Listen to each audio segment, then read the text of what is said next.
حضرت فاطمہ رضی اللہ تعالیٰ عنہ کا انتقال ہونے لگا تو اپنی خادمہ سے کہا، حضرت علی موقع پر موجود نہیں تھے، کہا کہ غسل کا پانی رکھو. انہوں نے پانی رکھا، انہوں نے غسل فرمایا کہ میرا فلاں جوڑا نکالو.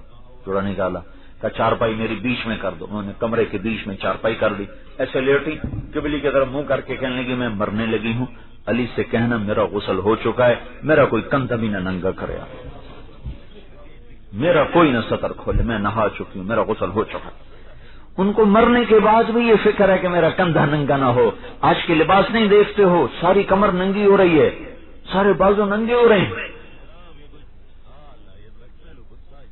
یہ مغرب کی بیٹیاں بن کے عزت پانا چاہتی ہیں. مغرب کی عورت نے آزاد ہو کر بڑا دکھ پایا ہے، مجھے میرے رب کی قسم. یہ آزادی نہیں، ہلاکت ہے، ہلاکت. اپنے آپ کو چھپاؤ چھپاؤ چھپاؤ، جتنا چھپو گی اتنا اللہ کے ہاں روشن ہو جاؤ گی، جتنا ظاہر ہوگی اتنا اللہ کی نظر میں ذلیل ہو جاؤ گی. یہ تو پاگلوں کا جہان ہے، پاگلوں کے پیچھے چل پڑو گے. ہماری مائیں وہ ہیں جنہوں نے موت کے بعد بھی کہا میرا سطر نہ کھلے، کوئی میرا کندھا بھی نہ دیکھے. حضرت علی تشریف لائے تو انتقال ہو چکا تھا، تو خادمہ نے کہا کہ یہ فرما کر گئی ہیں، فرمایا ایسا ہی ہوگا، ایسا ہی ہوگا.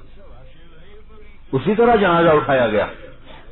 اور پھر اس سے کچھ دن پہلے کی بات ہے، اسما بنت امیس سے کہنے لگی میری میت کا کوئی ایسا انتظام کرو کہ کسی کو پتہ بھی نہ چلے میرا قد کیسا، میرا جسم کیسا.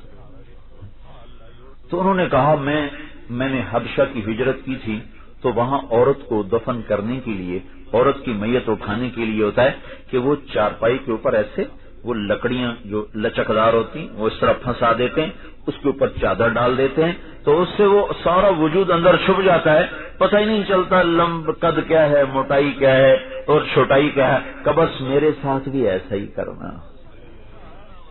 ایک مدد اللہ نے کی کہ میں رات کو اندھیرے میں اٹھایا، دن کے اجالے میں نہیں اٹھایا. ایک پردہ اللہ نے کہا کہ پوری رات کوئی پردے کا حکم دے دیا کہ محمد کی بیٹی آ رہی ہے، پردہ کرو. دوسرا کام اسما بنت امیس سے کروایا، انہوں نے اوپر لگا دی.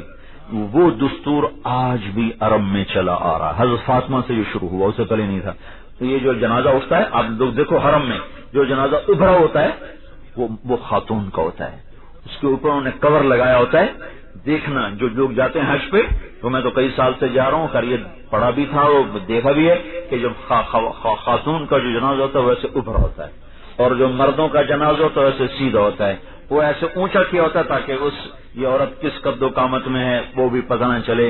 اسلام ایسے حیاؤں والا طریقہ زندگی بتاتا ہے کہ ہماری عورت کا مرنے کے بعد بھی پردہ ہے.